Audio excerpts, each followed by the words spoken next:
علی بھائی اگلا سوال ہے، قرآن حکیم میں دو فرشتوں ہاروت اور ماروت سے متعلق بھی ڈسکشن ہوئی ہے، لیکن برصغیر پاک و ہند کی مسلم عوام میں جو واقعہ بیان کیا جاتا ہے وہ تو انتہائی شرمناک ہے، بلکہ فرشتوں کی توہین پر مبنی ہے۔ پلیز اس حوالے سے ہمیں صحیح انفارمیشن دیں تاکہ عوام الناس کو کہانیوں سے بچایا جا سکے۔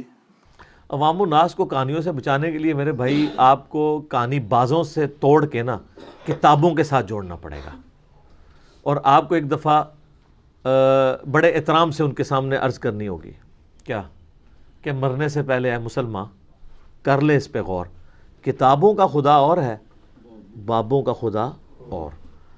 تو کتابیں آپ کو بتائیں گی اتھینٹک سورس سے جو چیزیں آئی ہیں کہ کیا چیز حق ہے اور کیا باطل ہے۔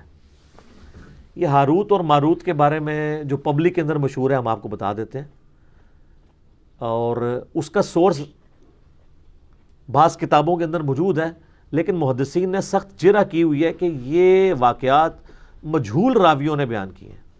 آپ ذرا اس بات کو سمجھ لیں، چونکہ اسلام نے دو بڑی سپر پاورز اکھاڑی تھیں، رومن امپائر اور پرشین امپائر، لہٰذا کئی لوگوں نے اس وقت اسلام کے غلبے کی وجہ سے دب کے اسلام تو قبول کر لیا، لیکن بعد میں یہ ہوا کہ انہوں نے اسلام کے ساتھ اپنی دشمنی نبھائی۔ اوپر سے یعنی اسلام قبول کر لیا، اندر سے ان کے اندر جذبہ پایا جاتا تھا اسلام دشمنی کا، انہوں نے جھوٹی روایتیں گھڑنی شروع کی۔ اسی طریقے سے مجہول الحال لاپتہ ان نون لوگوں کی روایتیں بھی چلنی شروع ہوئیں۔ محدثین نے شکر ہے پورا ایک اسماء و رجال کا علم ڈیولپ کیا، جس کے تحت بتا دیتے ہیں کہ یہ روایت اگرچہ مسند امام احمد میں لکھی ہوئی ہے، صحیح ابن حبان میں بھی موجود ہے، المستدرک الحاکم میں بھی موجود ہے، ہاروت اور ماروت سے متعلق جو قصے ہیں کو جوڑ جاڑ کے آلموسٹ وہی سٹوری بن جاتی ہے، لیکن اصول محدثین پہ زیرو سے ملٹیپلائی ہے، نہ وہ قرآن میں فٹ ان بیٹھتی ہے، نہ بخاری مسلم میں فٹ ان بیٹھتی ہے۔ ہاروت اور ماروت کا ذکر قرآن حکیم میں اللہ تعالیٰ نے سورہ البقرہ کے اندر کیا ہے۔ سورۃ البقرہ کی آیت نمبر ہے، اعوذ باللہ من الشیطان الرجیم، بسم اللہ الرحمن الرحیم، 102 ہے غالباً، جہاں پہ اللہ تعالیٰ نے اس چیز کو ایڈریس کیا۔ ہاں جی 102، اعوذ باللہ من الشیطان الرجیم، بسم اللہ الرحمن الرحیم۔ اللہ تعالیٰ یہودیوں کا ذکر کر رہا ہے کہ یہودیوں نے جب پیغمبروں کی تعلیمات کو پس پش ڈال دیا تو اس کا اینڈ رزلٹ پھر یہ ہوا کہ تعویذ دھاگوں کے پیچھے پڑ گئے۔ جب آپ وحی کی تعلیم کو پس پش ڈالتے ہیں نا، پھر جادوگروں کی تعلیمات جو شیاطین ان کو سکھاتے ہیں، کیونکہ ظاہر ہے روحانی علم کے مقابلے پہ شیطانی علم ہے، تو وہ پھر رواج پکڑتا ہے، حتیٰ کہ اندازہ کریں نقش سلیمانی بھی لکھا جاتا ہے آج بھی، نقش سلیمانی حضرت سلمان کی طرف، اور یہ کام یہودیوں نے سازش کی۔ یہودیوں نے کیسے سازش کی؟ انہوں نے سازش اس طرح کی کہ حضرت سلیمان علیہ السلام کو اللہ تعالیٰ نے بڑے غیر معمولی معجزات دیے تھے۔ سورہ سعد پڑھ کے دیکھیں، سورہ سبا پڑھ کے دیکھیں، میرا تخت بلقیس والا کلپ دیکھیں، میں نے حضرت سلیمان علیہ السلام کا تعارف کروایا، سیدنا سلیمان ابن داود علیہ السلام۔ ان کو پرندوں کی بولیاں اللہ نے سکھائی تھی، ہواؤں پہ ان کی حکومت تھی، صبح اور شام کی ان کی جو ٹریولنگ ہے وہ ایک ایک مہینے کے برابر وہ تخت پہ سفر کرتے تھے، پہاڑ ان کے ساتھ تسبیحات کرتے تھے، جنات ان کے لیے مسخر تھے جو سمندروں میں غوطے لگاتے تھے، بڑی بڑی عمارتیں اور تماثیل ان کے لیے وہ کریٹ کرتے تھے۔ اتنے غیر معمولی ان کو اللہ تعالیٰ نے نا پاورز دی تھی سلیمان علیہ السلام کو۔ ایسی بادشاہت نہ سلیمان علیہ السلام سے پہلے کسی نے اس روئے ارض پہ دیکھی ہے، نہ قیامت تک۔ وہ تو قرآن میں بھی ذکر ہے، انہوں نے دعا کی تھی، اللہ جو تو نے مجھے دیا ہے نا میرے بعد کسی کو نہ دینا، اللہ نے ان کی دعا قبول کی ہے۔ تو اب اتنی غیر معمولی پاور تھی تو ظاہر ہے پھر شیطان نے اس کے اگینسٹ زور بھی غیر معمولی لگایا، ٹھیک ہے۔ تو حضرت سلیمان علیہ السلام کے پیچھے اللہ تھا، انہوں نے شیاطین کو، جادوگروں کو، ان کو قابو کر لیا، ان سے وہ کام لیتے تھے، قرآن میں ذکر ہے۔ قرآن میں بس اتنا ہی ہے۔ یہ جو سورہ بقرہ کی آیت نمبر 102 ہے نا، اس کے کانٹیکسٹ میں اس کو میں بعد میں کور کرتا ہوں۔ المستدرک الحاکم میں ایک حدیث ہے صحیح سند کے ساتھ کہ عبداللہ ابن عباس کے پاس ایک بندہ آتا ہے کوفے سے, تو اس سے پوچھتے ہیں کوفے کا کیا حال ہے. انہوں نے کہا کوفے کا حال یہ ہے کہ کوفے کے لوگ تو یہ عقیدہ رکھتے ہیں کہ حضرت علی علیہ السلام مرے نہیں ہیں بلکہ وہ روپوش ہو گئے ہیں, ان قریب دوبارہ ظاہر ہو جائیں گے, پردہ فرما لیا. تو ابن عباس کو غصہ آ گیا. دیکھیں صحابہ کرام کس طرح عقیدے کی اصلاح کرتے تھے. انہوں نے کہا کہ اگر علی مرنے کے بعد دوبارہ دنیا میں آ جائے گا تو یہ بتاؤ کہ علی کے مرنے کے بعد اس کی وراثت کیوں تقسیم ہوئی ہے, اس کی عورتوں نے نئے نکاح کیوں کر لیے ہیں. آئے ہائے ہائے, یہ صرف نبی کا پروٹوکول ہے کہ اس کی وفات کے بعد اس کی بیوی نکاح نہیں کر سکتی کیونکہ وہ امت کی ماں ہے. یہ نبی کا پروٹوکول ہے سورۃ الاحزاب میں, النبی اولیٰ بالمؤمنین من انفسہم وازواجہ امہاتہم. صحابہ میں تو کوئی فوت ہوتا تھا دوسرا صحابی اس کی بیوی سے شادی کر لیتا تھا. خود حضرت علی نے حضرت ابوبکر کی بیوی سے شادی کی ہے ان کی وفات کے بعد, اسماء بنت امیس سے. اسی لیے محمد بن ابی بکر جو حضرت ابوبکر کے بیٹے ہیں پرورش ساری مولا علی نے کی ہے, اسی لیے جنگ جمل میں حضرت علی کے ساتھ تھے اور اما عائشہ کو سمجھاتے تھے. سیدہ عائشہ کا قاتل کون, وہ آپ میرا کلپ دیکھ لیں, اس میں نے محمد بن ابی بکر کا تعارف بھی کروایا رضی اللہ تعالیٰ عنہ علیہ السلام. تو عبداللہ ابن عباس نے جب یہ اس کو پھکی دی نا, انہوں نے کہا کوفے کے لوگوں اگر علی نے مرنے کے بعد دوبارہ دنیا میں آ جانا ہے تو اس کی بیوہ بیویوں نے اور شادیاں کیوں کر لی ہیں اور اس کی وراثت کیوں تقسیم ہو گئی ہے. یہ انہوں نے پھکی دی کہ وہ فوت ہو چکے ہیں, کوئی دنیا میں واپس نہیں آ سکتا. حتیٰ کہ مسلم شریف کے مقدمے میں ہے جب کچھ تابعین کے دوران ایک بندے نے آ کے لچ تلا کہ جی جب عبداللہ ابن مسعود ہمارے پاس آئے تھے جنگ صفین کے موقع پہ تو انہوں نے ہم سے ایک حدیث بیان کی, تو وہ تابعین کہنے لگے عبداللہ ابن مسعود تو 33 ہجری میں فوت ہو گئے تھے اور جنگ صفین ہوئی ہے 37 ہجری میں, یہ اپنے مرنے کے 4 سال کے بعد عبداللہ ابن مسعود کیا قبر سے نکل کے آگے حدیث بیان کر گئے تھے؟ نا, پہلے نہیں سن لوگ قبریں تو نکل دے. ہاں اس تو بعد بشکارلے بزرگ نکلنا شروع ہو گئے کہانیاں, اون بھی نہیں نکلتے اللہ فضل اس پلیٹ فارم دی برکت, اون بھی ڈر گئے اون نہیں نکلتے. یعنی کہانیوں میں نکلتے تھے, فزیکلی تو پہلے بھی نہیں کبھی نکلے, بیچ میں تھوڑا سا پیریڈ آیا تھا, اب دوبارہ نشت ثانیہ شروع ہو چکی ہے الحمدللہ.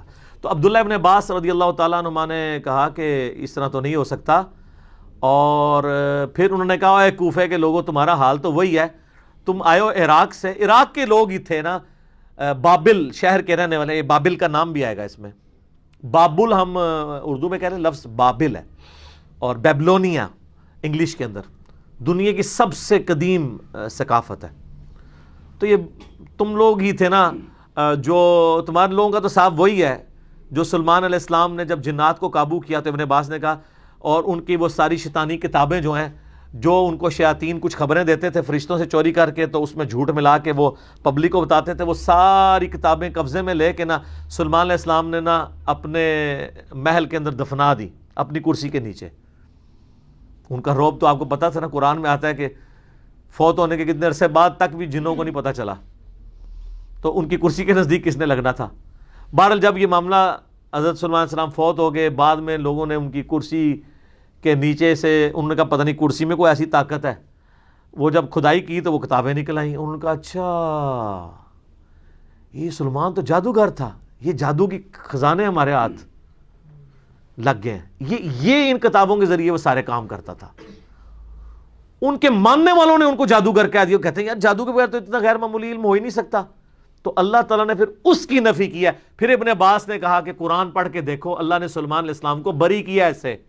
اور پھر انہوں نے سلمان علیہ السلام سے متعلق آیت نمبر سورۃ البقرہ کی 102 پڑھی. ابن عباس نے, اعوذ باللہ من الشیطان الرجیم, وَاتَّبَعُوا مَا تَتْلُو الشَّيَاطِينُ عَلَى مُلْكِ سُلَيْمَانَ, اور سلمان علیہ السلام کے دور حکومت کے اندر لوگوں نے پیروی شروع کر دی شیاطین کی اوپر جو چیزیں نازل ہوتی تھیں جادوگری.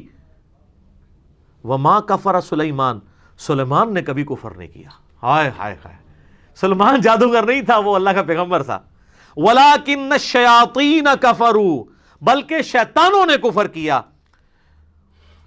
يُعَلِّمُونَ النَّاسَ السِّحْرَ, وہ لوگوں کو جادو سکھاتے تھے. وَمَا أُنزِلَ عَلَى الْمَلَكَيْنِ بِبَابِلَ هَارُوتَ وَمَارُوتَ, اور جو ہم نے نازل کیا تھا بابل شہر میں, بیبلونیا میں, ہاروت اور ماروت دو فرشتوں کے اوپر. وہ بھی ایک علم تھا جو لوگوں کی آزمائش کے لیے تھا، ایک جادو کا علم، ایک وہ علم. کیونکہ اللہ تعالیٰ نے کہا کہ سلیمان علیہ السلام چلے گئے ہیں تو اب ذرا چیک تو کیا جائے نا کہ ان کے پکے مخلص ساتھی کون سے ہیں. کئی لوگ تو وہیں پہ ہی ختم ہو گئے نا، جب وہ کتابیں نکلی تو وہ سفلی علوم کے اندر پڑ گئے. جو باقی بچے تھے اللہ نے کہا ان کو بھی میں ذرا آزماؤں گا. سر اللہ چیک تو کرتا ہے نا کہ نبی کے جانے کے بعد انہوں نے کوئی تعلیمات چھوڑ تو نہیں دی. تو اللہ تعالیٰ نے 2 فرشتے وہاں بھیج دیے جو لوگوں کو ایسا علم سکھاتے تھے جس کے ذریعے میاں بیوی میں جدائی ڈال دی جائے. اب یہ بعض لوگ کہتے ہیں نہیں جی فرشتے اس طرح کا برا علم کیسے سکھا سکتے ہیں. وہ یار قرآن میں لکھا ہے کہ وہ آزمائش کے لیے تھا. اور اللہ تعالیٰ نے شیطان کو کس نے پیدا کیا؟ اللہ نے آزمائش کے لیے پیدا کیا نا. ٹھیک ہے نا. ہم کیا کہتے ہیں؟ من شر ما خلق، اے اللہ میں ہر اس چیز کے شر سے تیری پناہ میں آتا ہوں جو پیدا تو نے کی ہے. تو فرشتوں کو اللہ نے آزمائش کے لیے بھیجا ہے. انہوں نے کفر نہیں کیا تھا بلکہ آزمائش کے لیے انسانی شکل میں آئے. اللہ نے ان کو کہا، لیکن دیکھیں ساتھ وہ کلیئر کرتے تھے وما يعلمان من احد، وہ کبھی بھی کسی شخص کو وہ علم نہیں سکھاتے تھے حتی یقولا، جب تک کہ وہ دونوں اس کو یہ نہ کہہ دیں انما نحن فتنہ، دیکھو اللہ نے ہمیں تمہاری آزمائش کے لیے بھیجا ہے، فلا تکفر، کفر نہ کرنا، ہم سے یہ علم نہ سیکھو.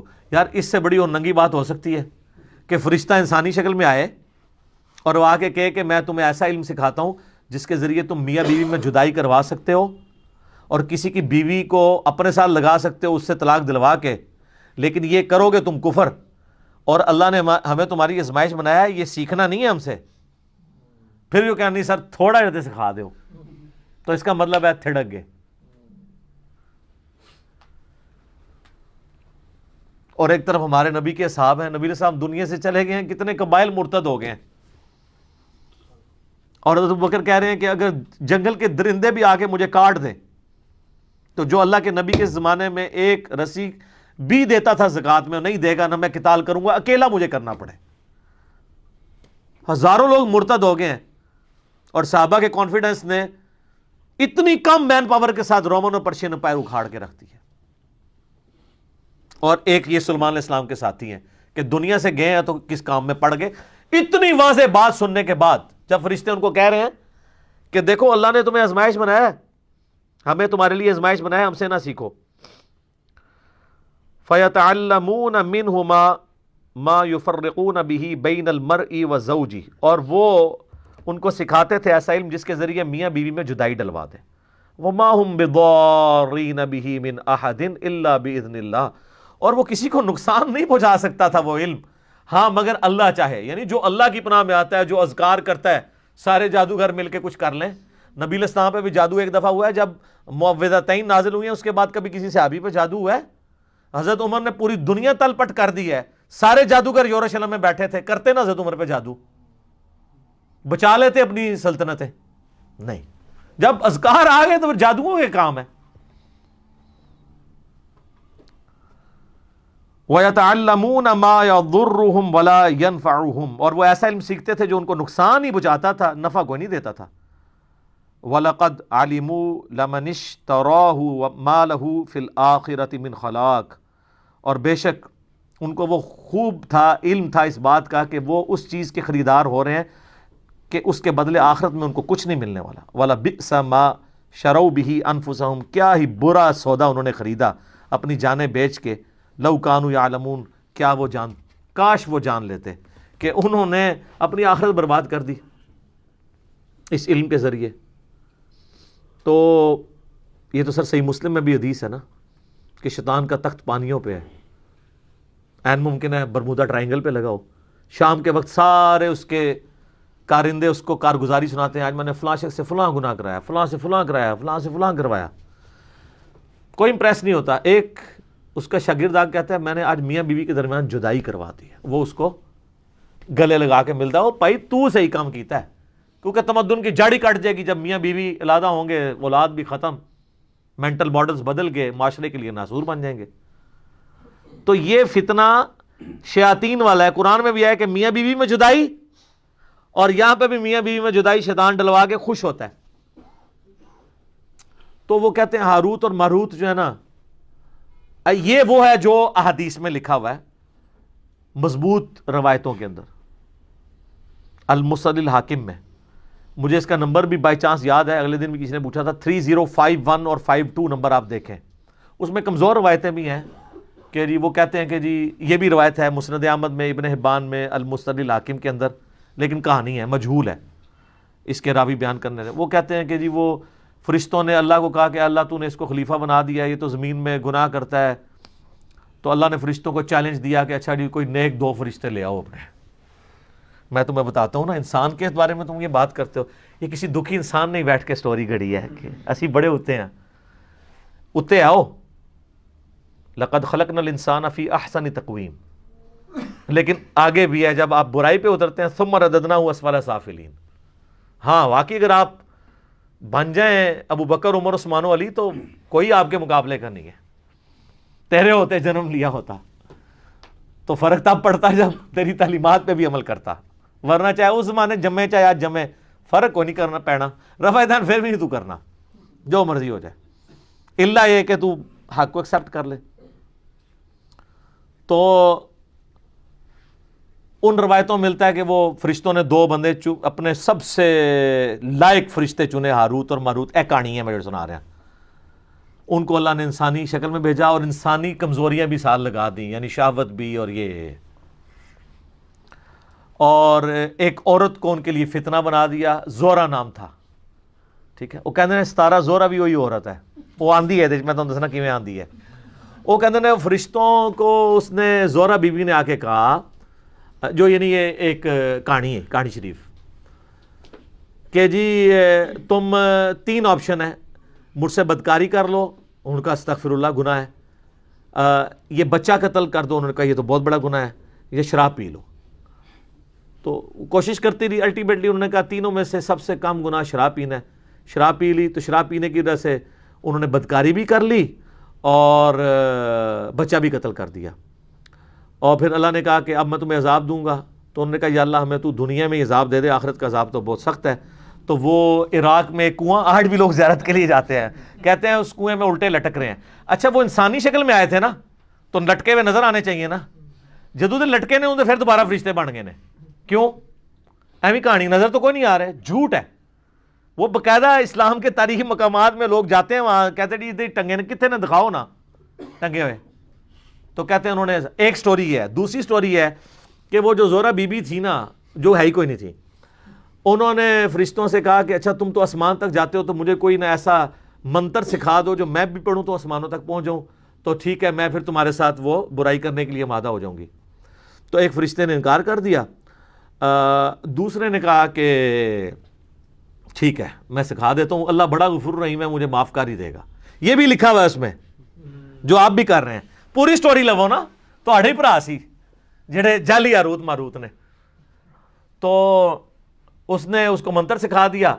جب منتر سکھایا تو وہ عورت اس منتر کے ساتھ اوپر چلی گئی تو وہ اللہ تعالیٰ نے اس کو سزا کے طور پہ زورا 17 بنا دیا. زورا بنائی ہے انہوں نے, کہانی شریف ہے. اچھا, اور کہتے ہیں وہ جو فرشتہ تھا, دونوں فرشتوں کو اللہ تعالیٰ نے عذاب میں ڈال دیا. یہ سب کہانی ہے. اصل چیز یہ ہے جو اس کے اندر سبق لرن کرنے والا تھا, وہ یہ تھا کہ نورانی علم کو, وحی کی تعلیمات کو, روحانیت کو چھوڑ کے شیطانیت کے پیچھے نہ پڑو.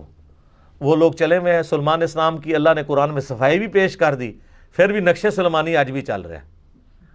اللہ تعالیٰ نے قرآن میں حضرت عیسیٰ علیہ السلام کی امام الموحدین ہونے کی گواہی دے دی, شرک سے بیزاری کی گواہی دے دی, پھر بھی آج ان کے نام کے اوپر 2.25 ارب لوگ شرک کر رہے ہیں. تو اللہ نے تو یہی کیا کہ آپ کو بتا دیا, اب آپ نے نہیں ماننا تو آپ نہ مانیں. تو یہ ہاروت اور ماروت کی یہ سٹوری ہے, لہٰذا یہ جہاں کے بھی آپ کو ملے. ایون حافظ ابن کثیر نے بھی یہ روایتیں نقل کی ہیں, کچھ کا تو انہوں نے رد کیا ہے, کچھ پہ خاموشی اختیار کر لی ہے, کچھ پہ وہ خود پھر مانتے ہیں کہ یار یہ روایتیں تو ایسی ہیں, پھر وہ کہتے ہیں نہیں ہے انٹرسٹنگ ہے, میں بیان بھی کر دیتا ہوں, کیونکہ لوگ کہانی بھی سنتے ہیں نا.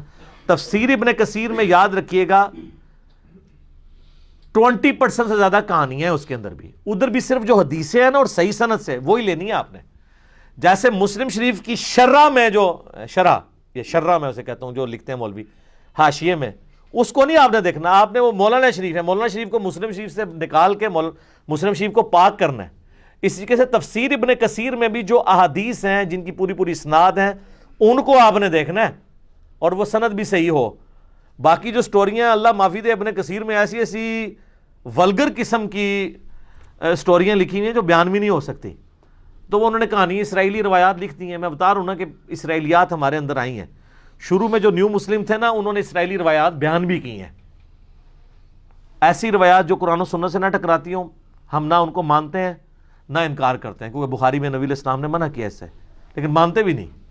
لیکن جو صراحتاً ٹکرا رہی ہیں انبیاء کی توہین پہ مبنی ہے, ہم جوتے کی نوک پہ رکھ کے ان کو باہر پھینکیں گے کہ انبیاء کا کریکٹر یہ نہیں ہے جو تم بیان کرتے ہو, نہ فرشتوں کا کریکٹر ہے. قرآن میں تو بار بار آیا ہے, سورہ تحریم کے اندر آیا کہ فرشتے وہی کرتے ہیں جو اللہ ان کو حکم دیتا ہے, سرتابی نہیں کرتے.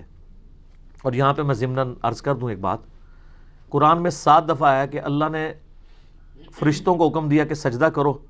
سب فرشتوں نے حضرت آدم کو سجدہ تعظیمی کیا, عبادت والا نہیں, سوائے ابلیس کے. تو لوگوں کو شائبہ ہوتا ہے شاید ابلیس وہ فرشتہ تھا جو نافرمان ہے, تو ہاروت ماروت بھی ہو سکتے ہیں. ابلیس کا قرآن میں سورہ الجن کی آیت نمبر 50 میں آ گیا, کان من الجن ففسق عن امر ربی. ابلیس جنات میں سے تھا, اس لیے اس نے اپنے رب کی نافرمانی کی. اگر وہ فرشتہ تو کبھی بھی نافرمانی نہ کرتا. فرشتے کبھی بھی نافرمانی نہیں کرتے اللہ کے حکم کی, نہ وہ شرک کرتے ہیں نہ کفر کرتے ہیں. یہ ذہن میں رکھیے گا. یہ میں اس لیے بتا رہا ہوں آپ کو کہ بعض لوگ یہ کہہ دیتے ہیں کہ جی وہ فرشتوں کا استاد تھا, اور جی شیطان کو بھی بڑا علم سی. پتہ ہے کہ وہ بتانا چاہتے ہیں کیونکہ ان کو پتہ ہے قرآن حدیث سارا ہمارے خلاف ہے, تو اب قرآن حدیث کو تو شیطانی علم نہیں کہہ سکتے, تو ایک اور کہانی کر لی ہے, اور جی علم تو شیطان کو بھی بہت سی. سر کس آیت اور حدیث میں لکھا ہوا ہے؟ قرآن میں تو ایسا نہیں ہے. تو ایک ڈاکٹر مفتی جو بریلویوں کے ہیں, ان کی جو میں نے علمی حوصلہ افزائی کی ہے ایک اپنے کلپ کے اندر, جنہوں نے علم کی توہین کی تھی, وہ آپ دیکھ سکتے ہیں. علم کی توہین کرنے والا تو کافر ہو جاتا ہے اگر اس نے جان بوجھ کے کی. اگر لا علمی میں کی ہے تو توبہ کر لے, معافی ہے. انبیاء کی وراثت کیا ہے؟ علم. نبی علیہ السلام کو کس دعا کا حکم ہے؟ قل رب زدنی علما, سورہ طٰہٰ. سورہ فاطر میں کس کو کہا گیا کہ اہل معرفت ہے؟ انما یخشی اللہ من عبادہ العلماء, اہل علم. سورہ الزمر میں قل هل يستوي الذين يعلمون والذين لا يعلمون انما يتذكر اولو الالباب. بھلا بتاؤ علم والے اور بغیر علم والے برابر ہو سکتے ہیں؟ نصیحت تو قبول نہیں کرتے مگر عقل والے. سب کچھ علم کے گرد گھومتا ہے اور آپ علم کی توہین کریں. پیر نصیر الدین نصیر رحمہ اللہ تعالیٰ نے نا ان جعلی لوگوں کی مٹی پلید کی ہے, جعلی علماء اور جعلی پیروں کی. ویسے پیر جو اصلی بھی ہوتا ہے نا وہ بھی جعلی ہوتا ہے, کیونکہ عربی میں پے نہیں ہوتی ہے. تو باقی ہم چونکہ ایک ریناؤنڈ ہے چیز, خوب مٹی پلید کی ہے ایک اصلی پیر نے, پیر نصیر الدین نصیر رحمہ اللہ نے. انہوں نے ایک کتاب لکھی ہے, کیا شیطان عالم تھا؟ سر جو مٹی پلید کی ہے انہوں نے, جو لوگ کہتے ہیں نا شیطان علم والا تھا وہ گمراہ ہوا ہے, انہوں نے بتایا کہ شیطان کے پاس علم ہوتا نا تو کبھی گمراہ نہ ہوتا, وہ خالی عبادت گزار سی. اگر عالم ہوتا تو کبھی گمراہ نہ ہوتا. علم تو حفاظت کرتا ہے انسان کی. علم کا تقاضا یہ نہیں تھا کہ اللہ سے بحث کرتا, علم تو ہے سمعنا و اطعنا, سنا اور مانا. اکڑ آتی نہیں ہے, علم انسان میں عاجزی لاتا ہے. البتہ جو شخص علم کی بنیاد پہ اکڑے اس سے بدترین کوئی نہیں ہوتا, وہ بھی ہے ایک پہلو. سورۃ الاعراف کی آیت نمبر 175 اور 176 میں بلعام بن بعورہ کا ذکر ہے. المستدل الحاکم میں اس کانٹیکس میں حدیث ہے کہ بنی اسرائیل کا عالم تھا, دنیا کا کتا بن گیا, تو اللہ نے کہا کہ یہ کتے کی مثال بن گیا ہے. جیسے کتے پہ بوجھ ڈالا جائے تب بھی زبان اس کی باہر رہتی ہے, نہ ڈالا جائے تب بھی زبان ہانپتا رہتا ہے, کیونکہ دنیا کی محبت کا شکار ہو گیا علم کے باوجود, اور اس علم سے اس نے نفع نہیں حاصل کیا. جو علم سے نفع حاصل کرتے ہیں علم ان کی حفاظت کرتا ہے, اور جو علم کو شوکیس میں رکھ دیتے ہیں تو وہ قرآن میں آیا کہ ان گدھوں کی مانند ہے جن کے اوپر پیٹھ پہ کتابیں لدی ہوئی تھی. یہ میں کتابیں رکھتا ہوں, وہ کہتے ہیں نہیں جی وہ تو قرآن میں مثال ہے. یہ سر یہ قرآن میں اس گدھے کی مثال ہے, گدھا شریف کی, کہ جو اپنے کندھے پہ اٹھاتا ہے لیکن وہ پڑھ نہیں سکتا. تو وہ گدھا شریف وہی ہیں جن کے شوکیس میں لکھے ہیں وہ پڑھتے نہیں ہیں. یہاں جو بیٹھے ہوئے ہیں نا وہ پڑھتے ہیں اور آپ کو بھی بتاتے ہیں کہ آپ بھی نکال کے پڑھ لیں. تو وہ گدھے کی مثال نہیں ہے, بلکہ اللہ نے ایسے اہل علم کی تو تعریف کی ہوئی ہے. کہتے ہیں نہیں گدھے کی مثال آئی ہے. گدھے کی مثال ان کی آئی ہے جو علم سے استفادہ نہیں کرتے. جو استفادہ کرنے والے ہیں وہ تو انما یخشی اللہ من عبادہ العلماء. ہاروت اور ماروت سے بات ادھر نکل گئی. ہاروت اور ماروت اللہ تعالیٰ کے فرشتے تھے, ان کی توہین نہ کریں, اور ان کے بارے میں یہ جھوٹا الزام لگانا یہ آپ کو گستاخی کے اندر لے جائے گا. توبہ کریں, کہانیاں ہیں، بیان ہوئی ہوئی ہیں، کچھ مسند احمد، صحیح ابن حبان میں، حاکم میں بھی آ گئی ہے، لیکن مجہول راویوں سے ہیں۔ صحیح بات وہ ہے جو میں نے المستدل الحاکم سے 305152 نمبر حدیث جو میں نے بیان کی ہے ابن عباس کے حوالے سے، کہ سارے جھوٹے الزامات تھے، اس کو اللہ نے کنڈیم کیا ہے کہ حضرت سلیمان علیہ السلام نے کبھی کفر و شرک کی تعلیم نہیں دی، کوئی تعویذ دھاگے نہیں کیے، وہ وہی کا علم سکھاتے تھے۔ یہ ان کے ماننے والوں نے ان کی طرف غلط باتیں منسوب کر دی ہوئی ہیں، اس میں ان کا کوئی قصور نہیں ہے۔ سلیمان علیہ السلام نے کبھی کفر نہیں کیا، وہ تو پکے موحد تھے۔ اور میں اس کانٹیکس میں ریکویسٹ کروں گا، میرا تخت بلقیس والا آپ کلپ دیکھیں ضرور، اس میں نے سلیمان علیہ السلام کا تعارف کروایا ہے کہ کیا وہ شخصیت تھے، اللہ نے ان کو کیا کیا خوبیاں دی تھیں۔ لیکن بنی اسرائیل ان کے خلاف ہو گیا، حالانکہ خود سلیمان علیہ السلام ابراہیمی تھے، ان کی اولاد میں سے تھے، لیکن جب ان کی غلطیاں ہائلائٹ کیں، جس طرح حضرت عیسیٰ علیہ السلام کے یہ خلاف ہو گئے، سلیمان علیہ السلام کے خلاف ہو گئے۔ پھر قرآن میں اللہ تعالیٰ نے یہ بھی فرمایا کہ ہم نے داؤد اور سلیمان کے ذریعے خود بنی اسرائیل پہ لعنت کروائی ہے، تو وہ تو ماننے کے لیے تیار ہی نہیں تھے۔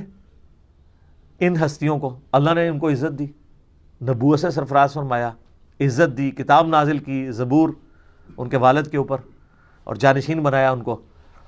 تو یہ نقشے سلمانی پھر بھی چل رہا ہے، سلمانی ٹوپی بھی چل رہی ہے، پتہ نہیں کیا کچھ چل رہا ہے سلیمان علیہ السلام کے نام کے اوپر۔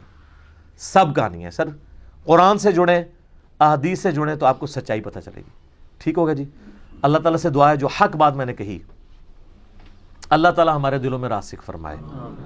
اگر جذبات میں میرے منہ سے کوئی غلط بات نکل گئی، اللہ تعالیٰ ہمارے دلوں سے ہی محو کر دے، ہمیں کتاب و سنت کی تعلیمات پر عمل کر کے دوسرے بھائیوں تک پہنچانے کی توفیق عطا فرمائے۔ سبحانک اللہم و بحمدک، اشہد ان لا الہ الا انت، استغفرک و اتوب الیک، وما علینا الا البلاغ المبین۔ جزاکم اللہ خیرا، احسن الجزاء۔